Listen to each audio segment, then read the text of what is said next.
करायचे का नाही? Okay. का ऑटोमॅटिक होतात? The question was asked to me whether the adoption of new bylaws is compulsory. Answer is no. But whether the amendment to the bylaw is required. Answer is yes.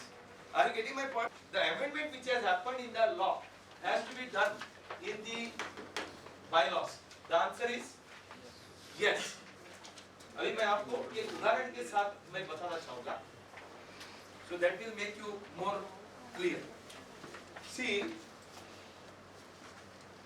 adoption of model bylaws, whether it is compulsory?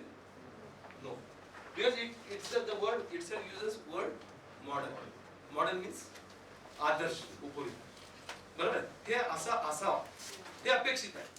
पण समजा माझा bylaws 1984 चा आहे, कायदा 1984 चा प्रमाणे ते झालेला आहे. 2013 चा जे कायद्यामध्ये बदल झाला, MCS ऍक्ट, अमेंडमेंट ऍक्ट 2013 मध्ये जवळपास 110 ठिकाणी चेंजेस झालेला आहे. 168 कलमामध्ये 110 प्रमाणे चेंज झालेला आहे. एवढं की निवडणुकाचा प्रक्रिया बदललेला आहे, इलेक्शन रूल बदललेला आहे, सर्व झालेलं आहे. म्हणजे माझा जनरल बॉडी पूर्वी म्हटलं 15 ऑगस्ट 7 घेतला पाहिजे, पण आता मला माहिती आहे की 30 सप्टेंबरचा वेळ आहे. बरोबर आहे? असं सर्व आहे. I getting my point? So therefore any changes which has happened in the act, any changes which has happened in the rules, any changes in the MCS act, in the notification, that changes should be effected in the bylaws. In other words, indirectly, what is done in the model bylaws?